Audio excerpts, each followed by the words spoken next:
Hi, this is O'Connor, and looking forward to seeing you tonight. We're going to talk about this week and the next 2 weeks about how large multinationals manage their suppliers in developing economies specifically. Now, tonight we really want to understand the frameworks that we can use to understand this big area. And I will introduce to you some frameworks, and then we will explore one aspect of the multinational supplier management framework from the angle of managing the supplier's developmental process. Next week, we're going to look at the contracting and measurement side of managing suppliers. So stay tuned and see you in the classroom.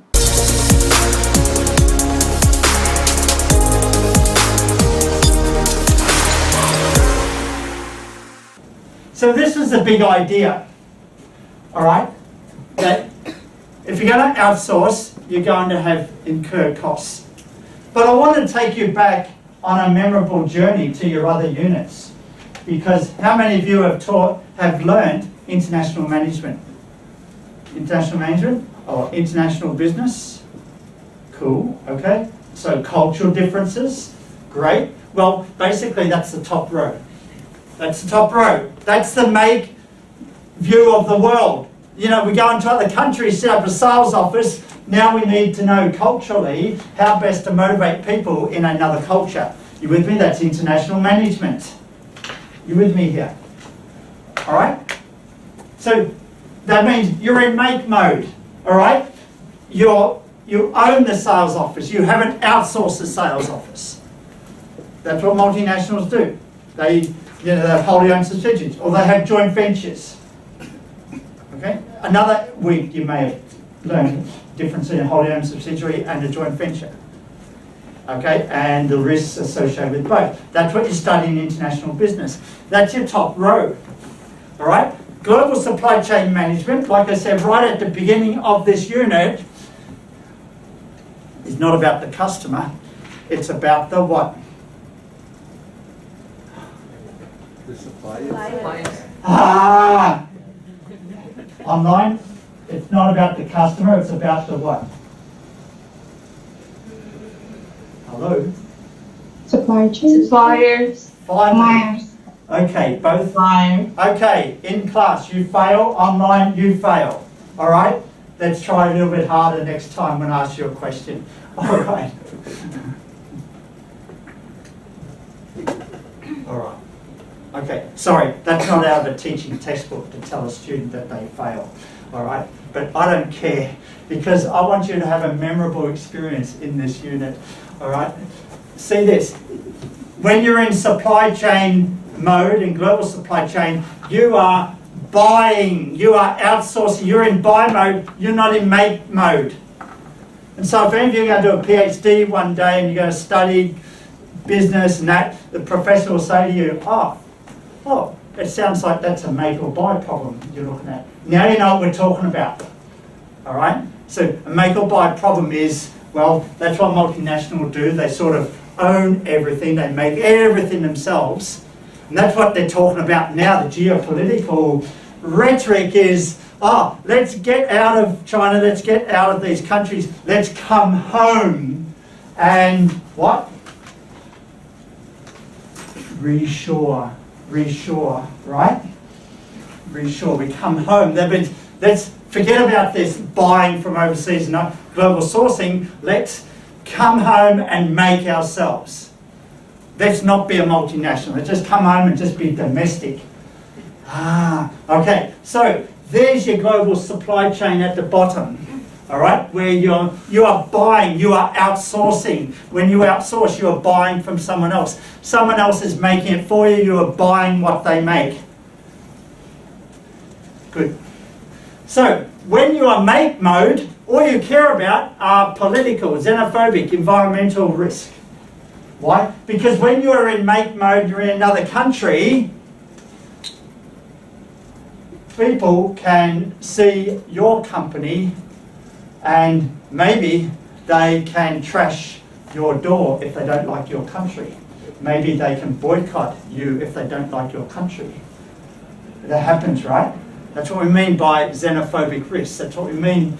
And then there's environmental risk and political. The government in that country may require you to do something special because your brand is in their company and your brand is employing people, your brand is polluting or something. They can see your brand physically with an office that you are in that country.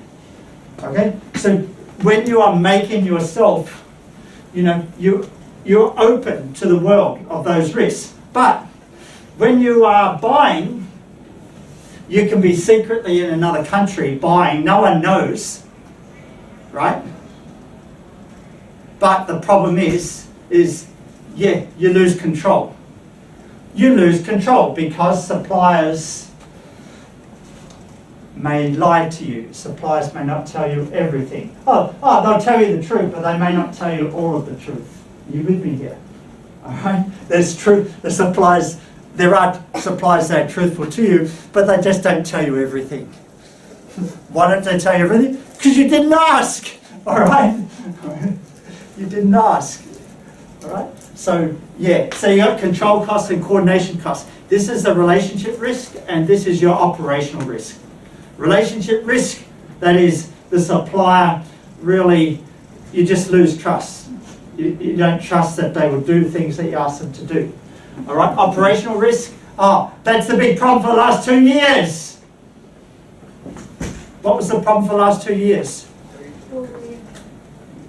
COVID, and that caused a lot of coordination costs. What do we mean by coordination costs? Actually, online, you're beating the class. But you seem to be more alive now. One for the online. Come on, class, you've got to beat the onliners now. All right, competition, huh? All right, coordination. This is when you're trying to get stuff from A to B, physical. Trying to get stuff out of China to the US. But nearly impossible. Why? Because in 2020 and parts of 2021, different provinces are locked down. Factories had to shut down. Why? Because the workers can't come to the factory because they're stuck in their hometown because their hometown is locked down under quarantine for 1 week, 2 weeks, 3 weeks. We don't know for how much longer, but it's every weekend. We need to do it for another week. We need to do it for another week. That's not a relationship problem. That's an operational coordination problem. You with me? Okay? All right? So these things happen. Okay, so I just want to show you on the big picture, you chose global supply chain management, you're studying international business, you're studying international management, but they're close together. So what you have studied is based in the other units is the make view of the world rather than the buy view of the world. Okay? Yeah, and so the first 7 weeks, it was all about buying as an SME, buying as a startup, buying as a solopreneur. All right. The next 3 weeks is buying as a multinational. More power now, huh? Okay. Excellent. Great. So, just want to show you. Okay, so we're going to play a game now. There are five words that describe my interactions with Vitegeist of VF Corp, Senior Management HTC, and also Anor Decourt of Puma, who is the Global Supply Chain Manager of Puma Operations. Actually, these two are based in Hong Kong, of course, Taiwan. All right, so what was VF? If I asked Vitegeist, and you saw Vite in the third video, right? The German in the third video, right? So I was speaking to him at a supply chain conference in Hong Kong many years ago, and I asked him, what is your biggest challenge? Remember, the video that you watched, they were talking about the challenge for the last 2 years, like the pandemic. So they were talking about the challenges. What was the big challenge he was talking about in that video? Okay. This is online. Online you have, what did I say? Let's have a competition here. Class, Online. Okay, online. Both of you failed on the first time. Okay. Online, you have 1 point. Okay. Next question for online or class. Who is first gets the next point. Are you ready? All right. So when you watch the video of, and Veit is talking in that video about the problems during 2020, 2021 continued on anyway.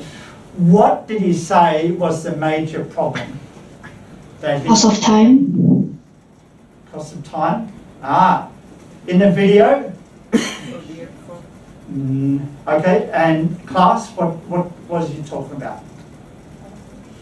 Pardon? Big, loud voice. Sea freight to air freight to sea freight, so changes in order shift. They cannot inspect the quality of the...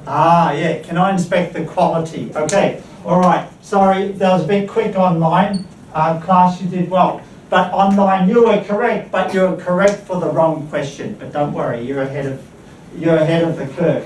All right, and maybe have another microphone if we can get the class involved a bit more. All right, so hang on to that online. That answer to the right question comes up. When I talked to Veit Ghost in several years ago, before the pandemic, I asked him what's his biggest challenge. So which of these did he say out of 1 out of 5? Now, class or online, you can yell out any one of these. So we'll give it, let's go class first. Which one? Pardon? Cost. All right. Anything else? Cost of time for vehicle. Pardon? Cost of time for vehicle. Yes, cost of time. Cost of time. All right. Class, you did well. Okay. Very good. Again. And online? Online, are you with us? Come on.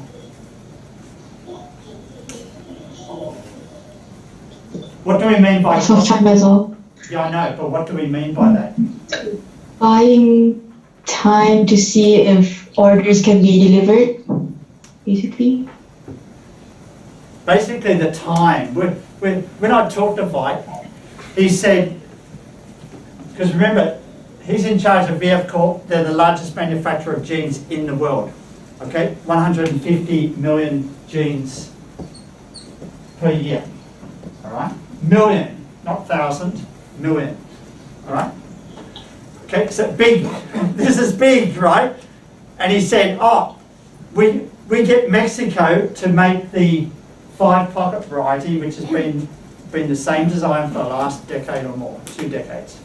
But for the new designs, we send across to the more skilled workers in China. But the problem is, when we get it done in China, we have to wait 5 weeks to get the product shipped back to our market. And so our biggest challenge is that cost of delay to market of our higher end design jeans. Interesting, isn't it? Huh? All right. So now HTC, when I talk to HTC, what is their biggest challenge? Class? Forecast. Pardon? Forecast. And explain. They can hardly forecast their suppliers. They are the purchasers, future purchasers. Very good. The forecast. If I can get the forecast right, then we can run the supply chain like clockwork. Okay. If we talk to Puma, what is their biggest challenge? Online? Their reputation. Why? Why is that a big challenge for them? Because of how big they are already. Well, everyone's big, right? All of these are big. VF Corp's big, HTC's big, Puma's big. But what was special about that made Puma worry about its reputation risk? Because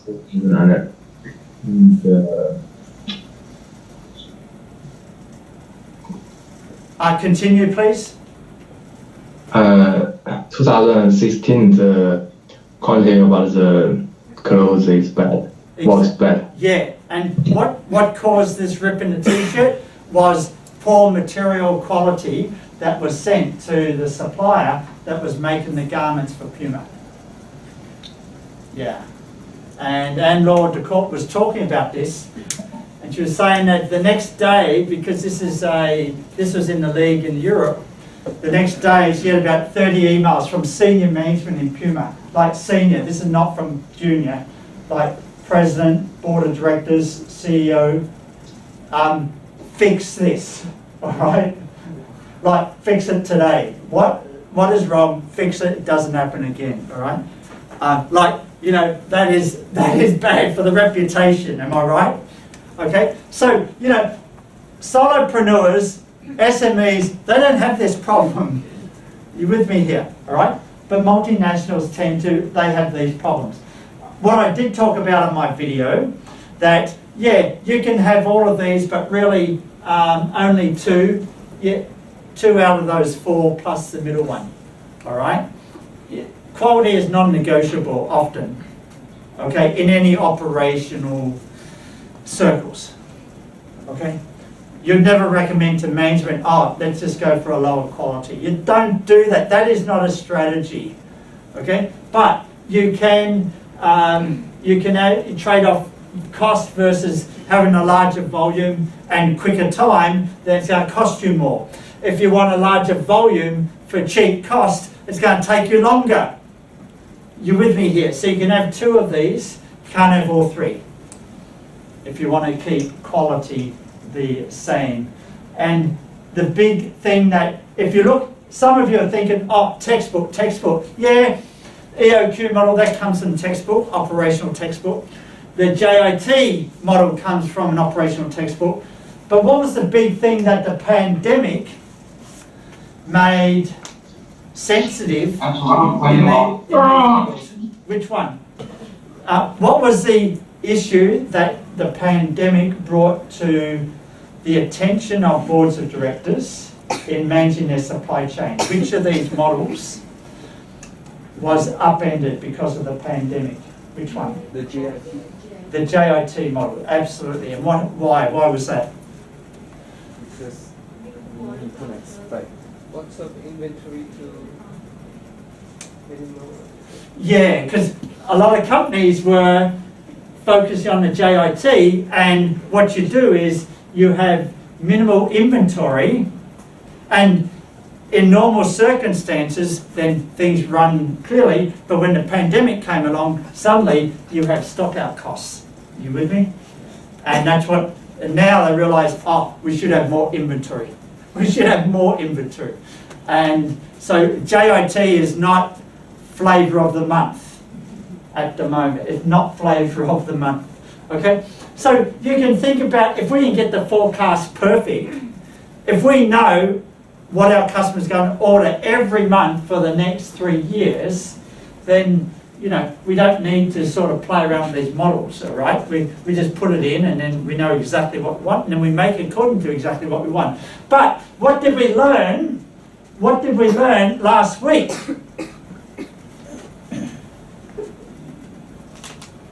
Let me turn it around a bit. Remember last week?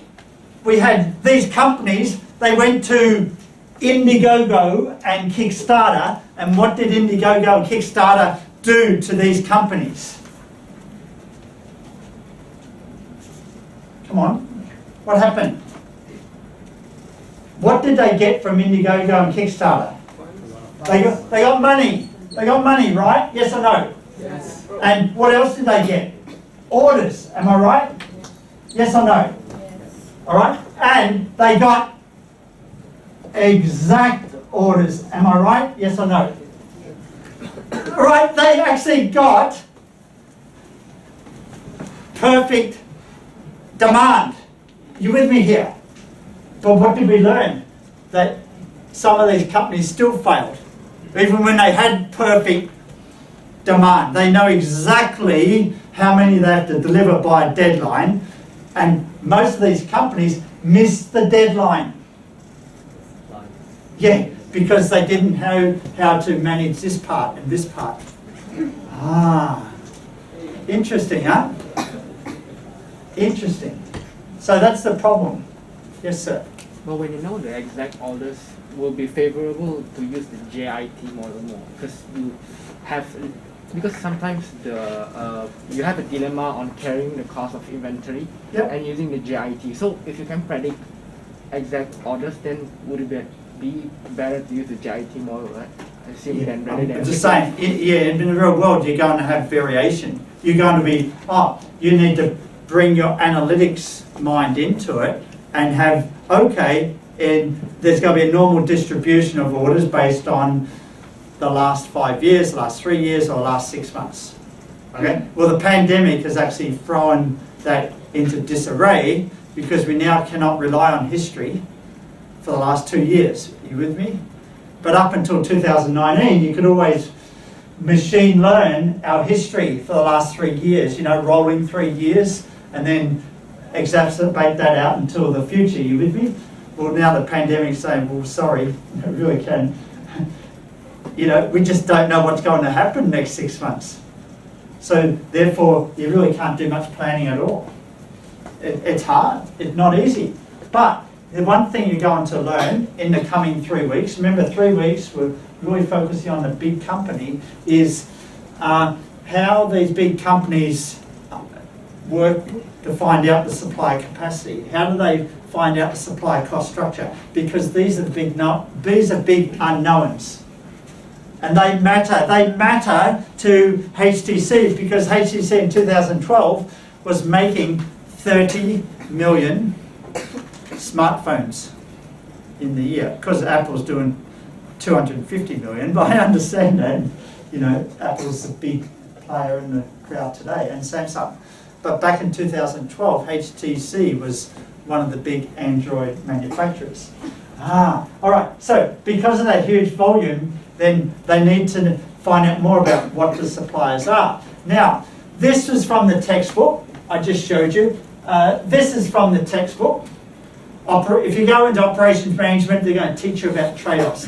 If you go into management accounting, they're going to teach you stuff about the EOQ model. They're going to teach you about the just-in-time model and all of that. That's all textbook stuff. All right. What I've got here is a 3-phase model that I put together based on my extensive work in this area in the last decade, and interviews with managers, interviews with the large companies. That is often, and it's interesting, I talk about multi-sourcing, I've been talking about that for several years now. Now everyone thinks, it's flavour of the month.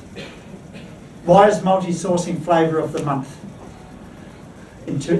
Why is multi-sourcing a viable strategy? Because you can't put all eggs in one basket. Yeah, because you just cannot forecast out, you just don't know what's going to happen. All right, it's a risk management strategy. It's a contingency risk or risk avoidance strategy. Okay, and pandemic has actually made multi-sourcing flavour of the month in many industries. When in the past we just relied on one supplier. But in the consumer electronics, in the big volume stuff, what Apple's doing, Motorola, HTC, Samsung, Oppo, Vivo, OnePlus, and all of them, Vivo. This lecture is brought to you by Vivo. Okay. I had to put that one in there. All right. Okay, all right. And thrown all that out the window because they're doing big, ginormous volumes. When you do the huge volumes, you cannot rely on one supplier because every one of these phones has about 200 components inside. 200. And I've got the data from HTC back in 2010, 11 and 12 because we're working on research with them. And the orders from some of their suppliers, on average, every week, were in the millions. This is every week. We're not saying millions per year, we're talking about every week. Millions of components. So when you've got can you find me one supplier that has the capacity to support Apple or HTC on these components? Not really. because my study HCC across 15 components in a smartphone, I can't bore you with the academic research, but as I show you, they had 78 suppliers supplying 15 components. So on average, minimum they had 3 suppliers for a component, maximum they had 11 suppliers for another component. 3 to 11. 3 to 11. Okay, and you're talking about 78 suppliers, and that's just for 15 components.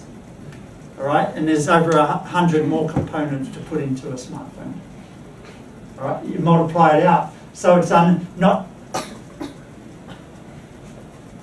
it's understandable that, you know, they're going to have 600, 700 suppliers, 800 suppliers. Okay, because that's what multi-sourcing does, right? It just maximizes everything.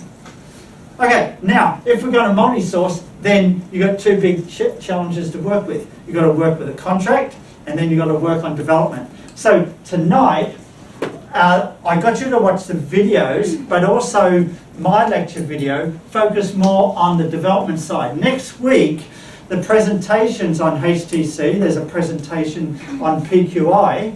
Who's presenting on HTC? Okay, you're on HTC, and who's on PQI? Online, is that right? PQI, next week, who's presenting? Yeah, yes. Excellent. Yes. All right, doing PQI. That's much more on how they had your formal controls in place to manage the contract and the supplier, and how to manage the multi-sourcing arrangement. Okay. Whereas tonight, just quickly want to just show you some of the things we learn on the supply development side, because you've got to have both. You must have both, otherwise suppliers won't stay with you. Okay? In some ways, this is the formal side, this is the informal side of the whole relationship. And so, if I look at some of the best practices, and you saw this in my lecture video very quickly, what was the big thing that you took away in watching my video? Let's to the floor again for you to answer my question. The question is, what was the big best practice that you learnt from my video in my first video from this slide?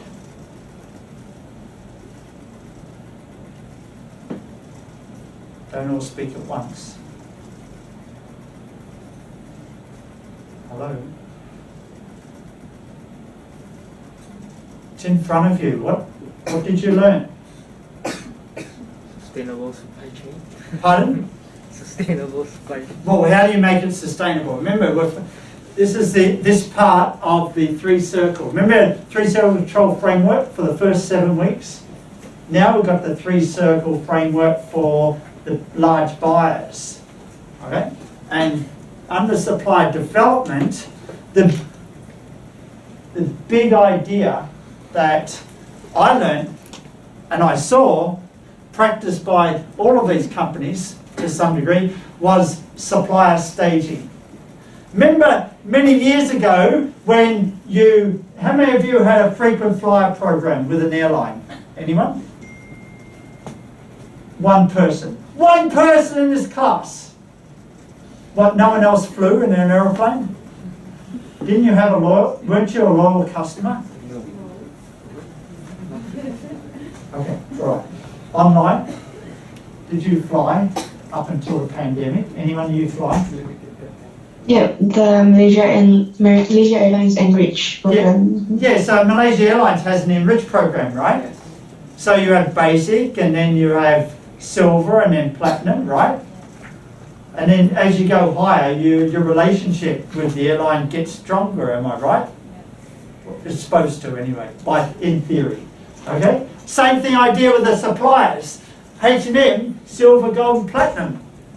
So the platinum suppliers were the ones that were much more privy to the 3-year outlook and the pipeline that the suppliers are going to be involved with. Whereas the silver suppliers, like the newer suppliers or ones that haven't proven themselves, well, H&M didn't bother them about talking about the next 3 years. Those silver suppliers they talked about for the next 6 months. You with me here? And so it was a way of staging suppliers into different levels of relationship. And that's how they work with the suppliers. So you wouldn't do that as an SME, you wouldn't do that as a solopreneur, but that's what the multinationals are doing. Remember, tonight we're starting with how do the multinationals do it? How do they do it differently than a solopreneur or an SME? Staging. Okay, IKEA does the same. The other thing they were doing was, up until the pandemic, these multinationals, they were sending their design teams to the factory in China because they found that email was not efficient. Email was not efficient to communicate new designs. The backwards and forwards, it just took too long. And so I remember Giorgio Armani told me, Essolver told me, oh, Giorgio Armani, they send out designers from Italy, Essolver from Germany into China for 2 or 3 weeks to working on new designs. And they just figure it out backwards and forwards in one day. You couldn't, it just took forever on email to get that, just to, you know, because when you do it over email for a distance, you would have to have a sign off. And then ultimately, you couldn't sign off until the sample was actually sent back to the head office, right? Because you need to physically see what does this design look like. The golden sample, you with me? But the design is already there at the factory, you don't need to send the golden sample back to the head office. Okay, so just keep in mind, big thing, the golden sample, how they deal with that is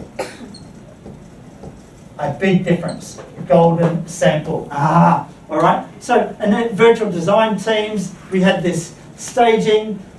These were the best practices that were done by Essolver, Puma, IKEA, H&M, and, you know, semiconductor, the consumer electronics. We're going to talk more about that next week. But just want to show you this tree. I drew this tree. All right. I drew this tree. I made this tree. Okay. Based on watching a presentation by Anne-Laure Decourt to Supply Chain Conference in Hong Kong a few years ago. And based the way she described it, then I drew it. She was talking about co-management, co-training, co-creation. This co-training is about the development of the supplier. The co-management is about, it's just like staging, allowing the supplier to be part of the extended pipeline that Puma has. And then co-creation, focusing much more on the environment and sustainability. This is a rich area for doing a project on if you're interested. And as I talked about IKEA, and so this is kind of my summary of what I learned from those IKEA, Essolver, Giorgio Armani, Puma, talking to these executives. They're concerned about compliance risk, but there's a big push to work with the supplier on the relationship. That is this side here, the supply development, because next week is you're focusing on here. Okay, so big takeaway, 4 big trade-offs. Like I said, you know, you can have cost, scope, right? Time, quality. You can't have all. Okay, you keep one constant, you can have 2 of the other. All right, and that's what happened. Remember the audit that we did 2 weeks ago? Remember, we went with Joy Hum with the photo frame. On the first round, it was $23 FOB. Then the buyer came back 2 months later. Oh, I want to buy 5,000 more. Oh, sorry, it's $26 now. Yeah, but the first day it's 20. Sorry, the price has gone up. Sorry, it's 26 now. All right. Okay. So, you know, these are trade-offs that the buyer had to make. Why? Because they went with a much better supplier at the beginning. They went with a higher quality. Joy Hum passed the audit at a higher quality than the other one. All right. So in some ways there was a trade-off there, and you had to pay the price because that supplier had more power. Okay, multi-supplier management model design teams. All right, this management model is the big thing I want you to keep in. This is the big thing I want you to really embrace for this week, next week, and the week after. That is, got multi-sourcing. What goes in here? C for what? Contract. D for development. Yes. Okay.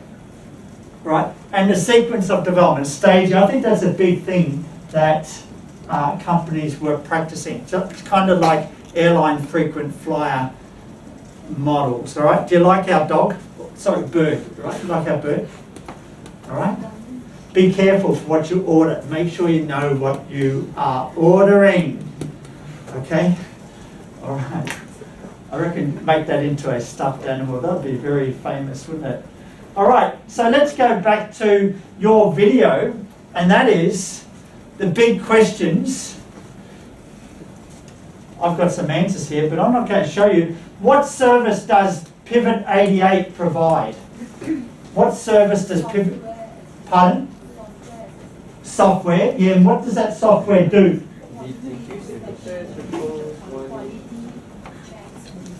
Gives you QC templates that you can easily fill out third party or supplier. Yeah, so Pivot 88, number one, okay, they provide software, right? Yes. All right, but it's connected with particular hardware, right? Yeah. All right, what is that hardware? It's a tablet. So basically the client says, oh, we've got these factories, and then they make the factory have several tablets. And then the tablets carry their software, and they've got 12,000, they actually have distributed this software and hardware tablet to over 12,000 factories now. 12,000. Okay? So the demand is there. This is what we mean by, what's the D word? This is what we mean by, what? It's here! Digitization! Alright, this is what we mean by digitization. Alright? We're actually trying to get visibility of something through bytes, which is the software, the computer, right? Rather than, remember, you can't send a handshake through email, right? But you can send an update on where is your product in the assembly line. Are you with me here? All right, so we can digitize those updates. And that's what Vite was talking about in that video. Okay? That's what the lady was talking about, Pivot 88. She showed you this. Did you see the tablet she was using? Yes. So you could do a project on that, because that is really interesting stuff for what's happening in supply chains now, in the big supply chain. Remember, just remind you, that you gave your projects last week, but please make sure your project is motivated, it is current, it is relevant to sustainability, it is relevant to practice that we see today. And it is relevant to the pandemic, it's relevant to 2022 today, okay? So just keep that in mind when you're motivating your project idea. All right, what was the other big thing that came out? What were the big challenges faced by GAP in managing its suppliers? I remember the other guy he was in charge of GAP, VP. What was his big challenge that he talked about?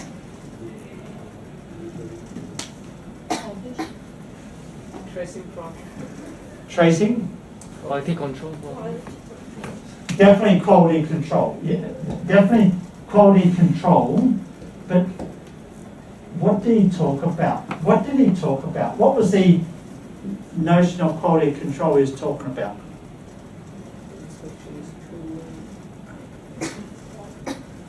What did he say about the factories?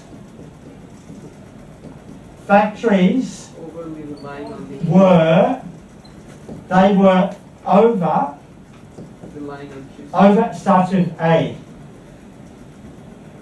You're right, what you just say. Online, are you with me here? A, Yes. yeah. A, U, come on, what's the word? They were over audited. Yes. All right, because they were saying in the video that, some factories or suppliers, they have a dozen audits every 2 years. And they're just, you know, the audit's for customer one, another audit for customer two. They were talking about the idea of, it'd be nice to get to a stage where one audit can be shared with multiple customers. And then, you know, so you need to have commonality of what each of those customers want in their audit, because sometimes the audits are customized to what the customer wants. And so one customer doesn't necessarily value the audit from another customer because the auditor's not checking everything that first customer wants. But they were over audited, but in some ways that the factories had a lot of QC, quality checks. They had a lot of quality checks, but they didn't have enough quality control. That was the big idea. What do you mean by quality control? They didn't have enough quality control systems. Okay, of course, they had auditors visiting them all the time and rating them, check, fine. But when the auditor go away, there was nothing there to check on anything. There was no system checks. And they said that is a major problem. Okay? There are a lot of these factories in developing economies, China, India, Vietnam, like there's many of them in this region. Okay? They don't have the quality system in place. They're relying too much on the audit to come in 1 month, another audit to come in, and then it just becomes normal business. We've got a new customer. When's the auditor coming? And they're ready for the auditor. You with me here? So the audit comes and goes, and then they go back to their old practices, which may not be what we learned from those factory visits. They're not always environmentally friendly anyway. All right, why? Because they have lots of rejects. Okay, no one's talking about that. Okay, so that's what we learned from the second one. And VF Corp, how do they manage their? What did Weitgeist talk about? How he managed How did Weitgeist explain how he managed the process in their suppliers? What did he do?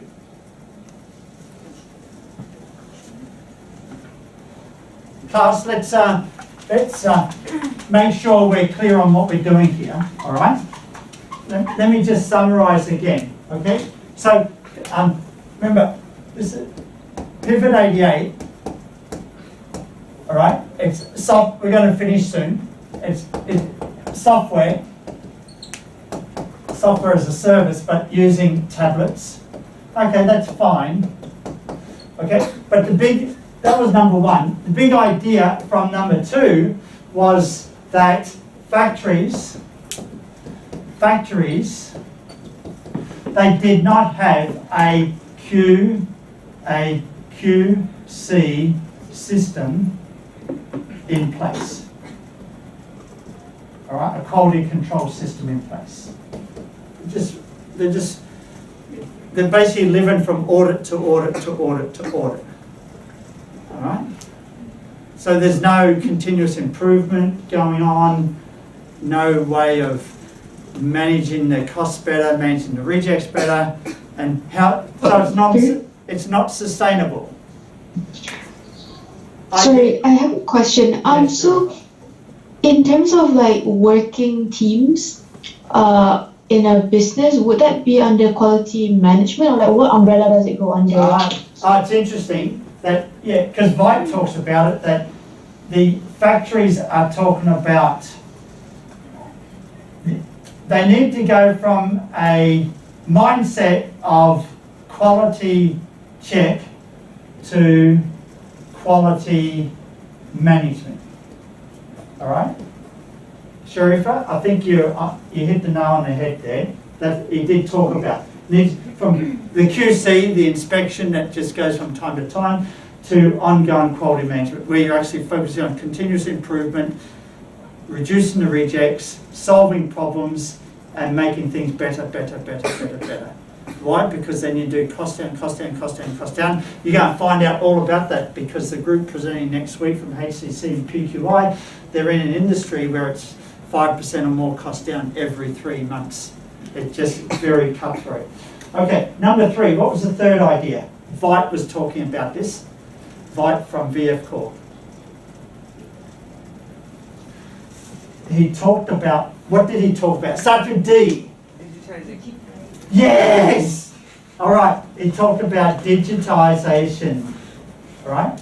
And his idea was that we need to actually put a, you know, there are labels on every garment, but now they actually put a code in that label that none of you know what that code is about, but it's a code that tells Veit which line, which worker, which sewing machine worked on that garment.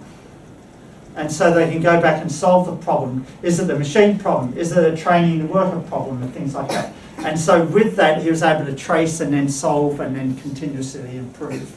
So this was, I thought that was, you know, that video, I think, is very, very useful. Why? Because it's in the middle of pandemic, it's 2020, and these are very senior supply chain leaders talking about, they're talking about operational things. Did you notice that?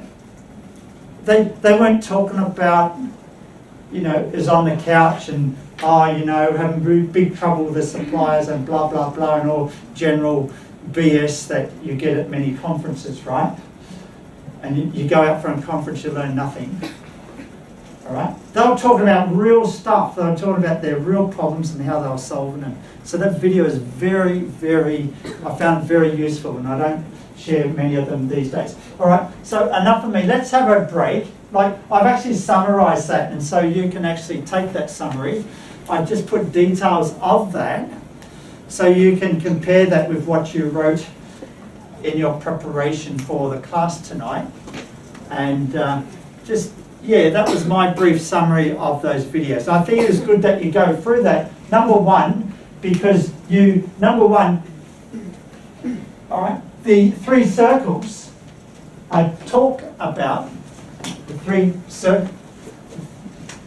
circles I talk about, all right, we're just focusing on here, this circle here, the whole development. But this whole area here, I think it's important because in some ways this is pre-pandemic. Am I right? Yeah. You know, everything I was talking about, sending design teams in, oh, sorry, you couldn't do that for the last 18 months in China. You know, staging, yeah, good luck with staging. Good luck with trying to get anything shipped from A to B. You're with me here, all right? The ideal world before pandemic I talked about, but the great thing about that video, the 3 videos talked about, there was my summary, there was the interview with Pivot 88, and then there was the 3 seniors talking about their challenges. That's the new reality. And the new reality is we need to digitize more so we can have more traceability on what's going on in a factory that we cannot visit today or tomorrow in the next month. You with me?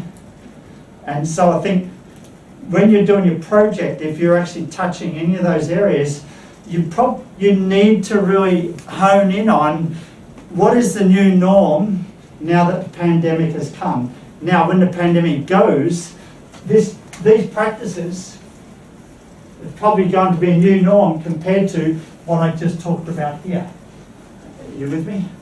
And I might need to update my little framework. Okay?